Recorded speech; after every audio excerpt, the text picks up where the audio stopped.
The topic of this retreat this morning, which is creating new perspectives, real estate provisions in Edo State. This perspective further emphasizes our vision of a paradigm shift in property and housing development in Edo State. And for those of you who may recall, this is also one of the key pillars in the reforms we have promised Edo people. To develop infrastructure as it relates to housing, we had to put in place the necessary policy for engaging the private sector in housing. Because if you look at the structure and nature of housing all over the world, particularly in Edo State, government participation, government ownership is very minuscule. The bulk of real estate, the bulk of housing in any society is owned by the private sector. Therefore, if you intend to grow the stock of housing, realistically, it's important that government policy must be such that it encourages more private sector participation in the development of housing and the real estate sector. For us in Edo State, we've had this perspective from the very beginning, and that is one of the reasons why when we met on the 3rd of April this year in a similar session, one of the outcomes was for us to restructure the agency of government that is responsible for articulating what is required to develop housing and real estate in Edo State. At that session, as you recall, one of the suggestions you made was that we should restructure the agency responsible, which is the Edo State Housing and Property Development Agency. That we have done, and you will all agree with me that that agency has started very well, that the agency has been very, very active and has initiated several projects.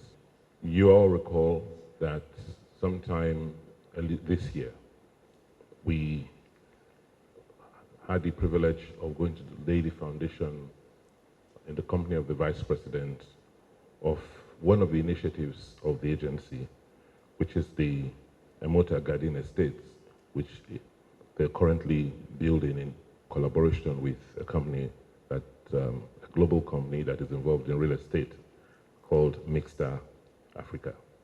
There are certain key infrastructure that government must put in place for housing to evolve the way it should be globally. The key is a plan. There has to be a master plan. There has to be an urban plan so that people know how the city will grow, so that real estate developers understand, how the city or the cities have been designed, where roads are going to be built, which areas are zoned for what. That plan must be in place, and that is what is holding us back. Yes, we've demonstrated that we can create an agency that can attract people into our city, that can attract transactions. But you're not going to get the big numbers. You're not going to get the, meaningful, large real estate developers coming if we do not have a clear master plan. And so I'm using this opportunity to tell those who are responsible for the process of developing a master plan that I am giving them 90 days. 90 days. The process of master planning of Benin City and the state must commence, because it takes between 2 and 3 years to complete a major master plan. So if we have not started now, it means that by 2021 we will not have anything to show the world. So we don't have time on our side. And our city is growing in leaps and bounds. It's almost bursting in its seams. You just need to take a helicopter ride around the city, and you will see that it's sprawling out of control, totally out of control. We as government need to sit back and say, fine, in the light of all of these opportunities we're seeing, how do we organize ourselves? How do we organize the agency to assist in the delivery of these projects in a meaningful, sustainable, and profitable manner? I want to admonish and also advise that the practitioners who are gathered in this room, let us move from just being theoretical. There's nothing we're going to say here that has not been said. The challenge is, how do we move from theory to execution? How do we make things happen within, the time frames that will make those transactions profitable? Basically, what we're doing here, because we started in July 2017, we've actually looked at that from that point to date, and then where we're going from there. Now, EDPA is actually autonomous, government-owned by private sector facing and private sector driven. What that means is we are able to engage now with the private sector without that fear of, if power was to change hands, what will happen? Will this transaction continue? Will I be able to come out of this transaction? Will I be able to get my money back? When we came in, we inherited quite a lot of rent arrears and a lot of issues.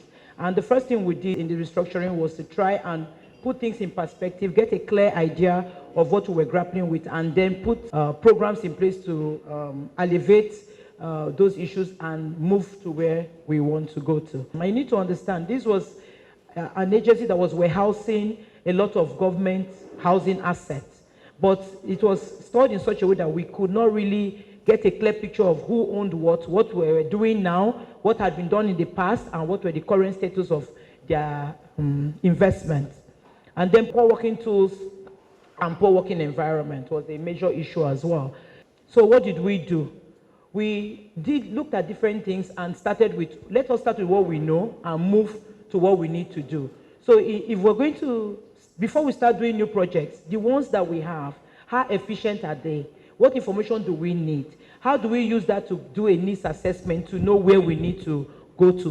What are the people in Edo State, residents and indigents and investors, looking for as far as housing provision and real estate investments are concerned? So we did a recertification exercise. It commenced in November 2017, and we actually finished the activity in February 2018. But what has happened, that was just data gathering.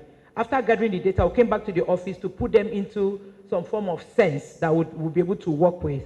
And from that, we were able to draw a picture with each of the estates that we have. We have 9 estates here in Benin City, and we've covered all those estates. We've collected all the data. And we actually had on that, we had over 76% participation. So we were able to gather information. We still have some gaps, but what we're trying to do is to fill those gaps. So we're actually matching what we have and then going back to look at the places that have not been covered and then trying to get them in. We overhauled our filing and data collection system, and this has actually improved customer service because people come in now, we know where their files are, we know how to get to their files, we know the information that is on that file, and we know the advice to give them. And then after giving them the advice, we give them timelines on which they should expect feedback from us. So that has actually encouraged people to come back. So they don't have that feeling of they will come and they'll get nothing. They come in and they know, yes, the information, if it's not available, we'll tell you why we don't have it and when we can get it across to you. We did a lot of customer engagement. We needed to talk to people. We needed to see that we were there and we were working. So we had a lot of resident association meetings. We had a lot of meetings with the built environment. We put that we actually were all in a value chain, what we needed to do. So there was a lot of consultation, and that also helped to inform what we wanted to do. We did that in Lagos, we did in Benin, and we did in Abuja. And also now we've also gone to the senatorial zone. So we started engaging. We've been to Ekpoma, we're going to Auchi, and then we're going around and also speaking to people. We also tried to improve staff welfare. So first of all, we started having weekly meetings where we could engage with the staff, where they could talk to us. We tried to have an open door policy where you could come in and say whatever you wanted without fear of being reprimanded or being sanctioned. So people felt more comfortable to tell us what was happening and where things were. Because most of this information were totally compartmentalized and they were all kept in such a way that it was to personal benefit. Organizational skills, we should have like what? A plan for the year. What are the skills that are needed? Those who are in their legal space, what skills? Those who are in their customer service, what skills?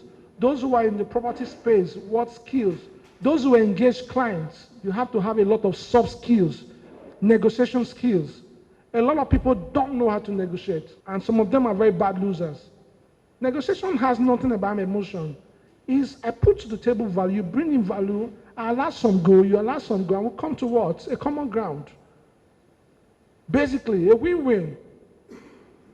Communication skills, many people don't know how to communicate. Many don't know how to communicate. It's a problem. If you have done interviews before, you'll be so surprised what you see and what you hear. Communication's poor. Your degree, first of all, just gives you a pedestrian. It does not make you wealthy. Take note. It does not make you rich. It just gives you a platform to say, okay, fine, what next can I do? So educate yourself more. Corporations, teamwork, organization standpoint, we have values. We've said this over and over again. We have principles. So this is where we come into. As an EDPA staff, two things are very key. You are meant to sleep, talk, eat, play, sing, shout your mission, your vision, your core values. And I had an approach, which I still use to date. Any meeting I want to hold, after we have a quorum, I guess we all understand what a quorum is. After we have a quorum, each person, or rather a nominated person, must state one core value and explain how that core value impacts the balance sheet or the bottom line of the organization. It has become a culture. When we come into a meeting, can somebody tell us one core value and explain what it means to us? As you do that over and over again, it became a shared language. When you say teamwork, when you say meeting our stakeholders' objective, you understand where they are going to. These are some of our core values. Having said that, the principles that drive those core values is very key. If as an organization you don't what we call SOP, standard operating procedure, how do a customer, first of all, engage our people? We have a pipeline. When it comes in, how does it flow within the organization before it becomes a sale? That's very key. If you don't have that process, it has to be built. Those are working principles. We call it from a technology space, workflow.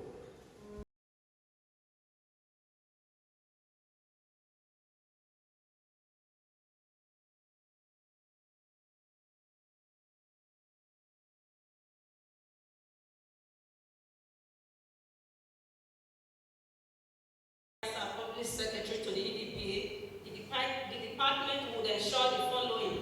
We would provide legal guidance and compliance as well as management of litigations, such that if we're to have litigations on matters, any part of the country, in fact, indeed, any part of the world, because we have interest spreading across the country, we would ensure that we give the agency prompt and effective legal representation anywhere it is.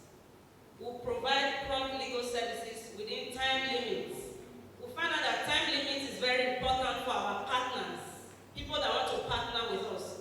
Someone wants to come into Edo State to build houses, or is bringing his money, bringing his knowledge or investment.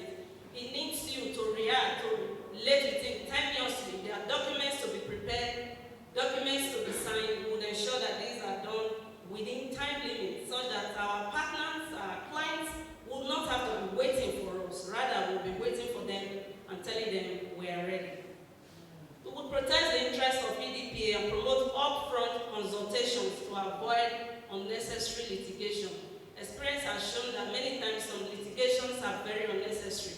So work very hard to ensure that some of this litigation are avoided, because it is a waste of time and resources and energy that could have been channeled towards other positive things for us to achieve growth. We'll make arrangements in view of the law setting up EDPA, the new law now. We'll make arrangements for meetings of the EDPA board by virtue of section 74, which will include preparing the agenda of meetings, of such meetings, to convey decisions of the board to members of the board. We'll make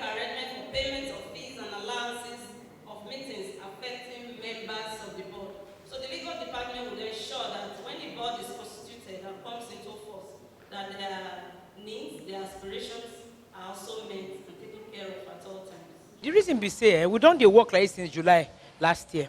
I will never stop to look how far we don't go, what we don't do, whether they do am well, whether I told they tell us make we do, and then as the year don't dey end, we say okay, no, make we stop, look what we don't do, how far.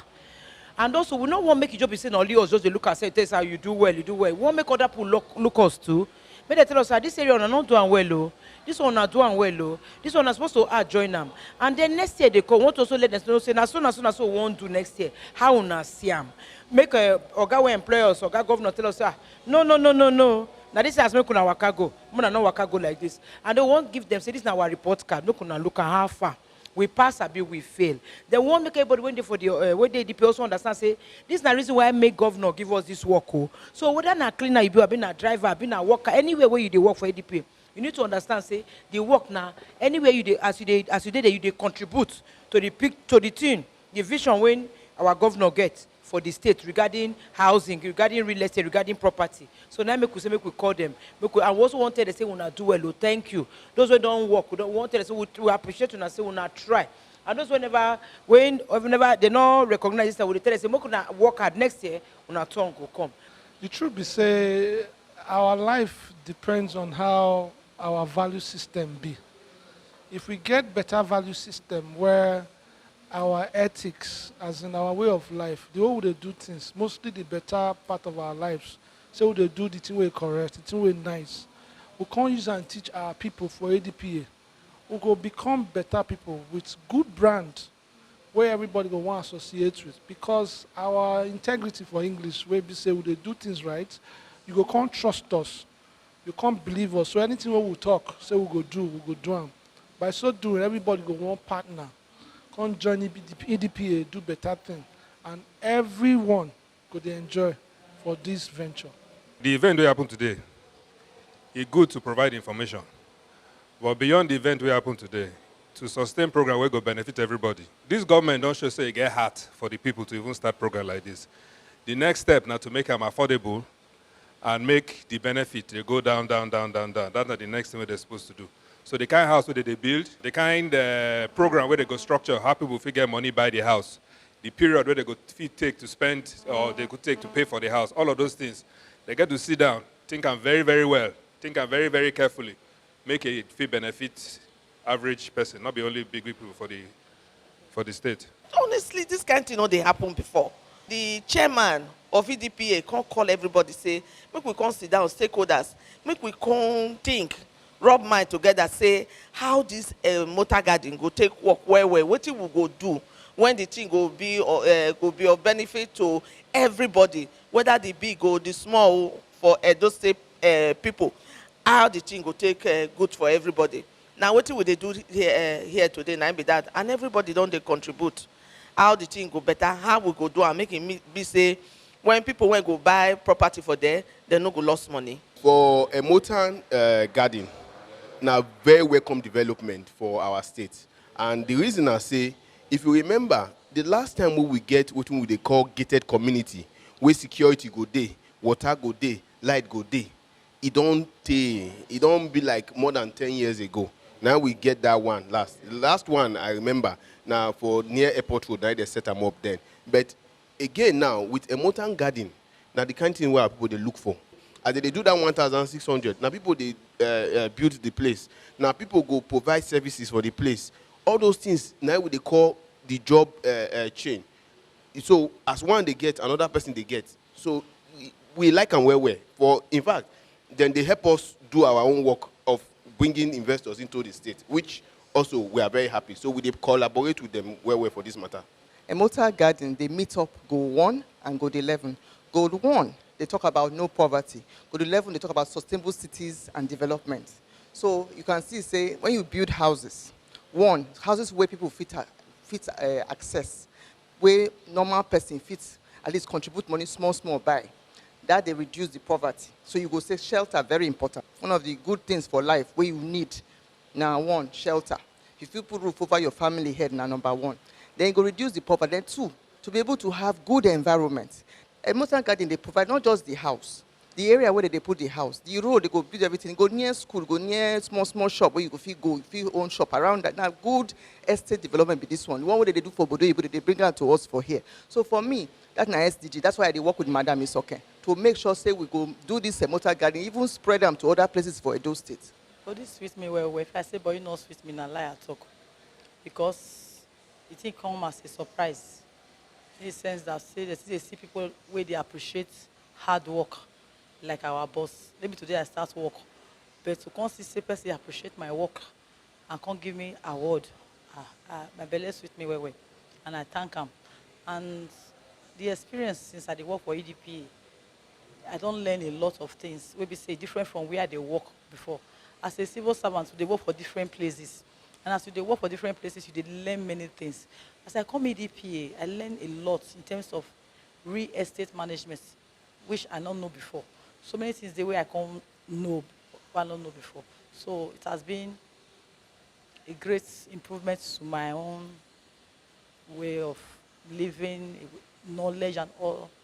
EDPA, I don't use and compare any ministry. Where is an agency in IMB, but they try. Because we are fair the for work for 8 years, you know, which half of EDPA. EDPA work dead yet. Initially, when I come, I also cry, they cry. Because of the work that they give me. The work that they give, I never felt do that one before. And they find out, say, it hard me to do.